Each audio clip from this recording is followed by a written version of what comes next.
സിനിമയോടുള്ള love, passion. എനിക്ക് സിനിമയെ അല്ല ഒരു വഴിയും വേറെ ഞാൻ കാണുന്നില്ല. ഈ സിനിമയില്ലെങ്കിൽ എൻ്റെ കാര്യം കുഴപ്പത്തിലാവും, എൻ്റെ ശ്വാസം നിന്നു പോകും. സിനിമയില്ലെങ്കിൽ തന്റെ ശ്വാസം നിന്നു പോകുമെന്ന വാക്കുകളോടെയാണ് ടർബോ സിനിമയുടെ പ്രൊമോഷൻ വാർത്താ സമ്മേളനം നടൻ മമ്മൂട്ടി അവസാനിപ്പിച്ചത്.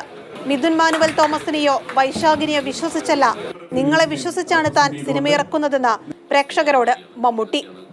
ഞാൻ മിഥുൻ മാനുവൽ തോമസിനെയും വൈശാഖിനെയൊക്കെ വിശ്വസിക്കുന്നതിനേക്കാൾ കൂടുതൽ നിങ്ങളെ വിശ്വസിച്ചിട്ടാണ്. അല്ലാതെ എനിക്ക് ഇവരെ ഞങ്ങളൊക്കെ നിങ്ങളെ വിശ്വസിച്ച് വരുന്നത്. കാരണം ഇത് പ്രേക്ഷകർ സ്വീകരിക്കുമെന്നാണ് ഞാൻ ഉൾപ്പെടെയുള്ള എല്ലാ സിനിമാ പ്രവർത്തകരും വിചാരിക്കുന്നതും അങ്ങനെയാണ് ഇറങ്ങിത്തിരിക്കുന്നത്. പുഴു സിനിമയുമായി ബന്ധപ്പെട്ട സൈബർ ആക്രമണങ്ങളോടും വിവാദങ്ങളോടും ഇപ്പോൾ പ്രതികരിക്കേണ്ടതില്ല എന്ന നിലപാടായിരുന്നു വാർത്താ സമ്മേളനത്തിൽ സ്വീകരിച്ചത്.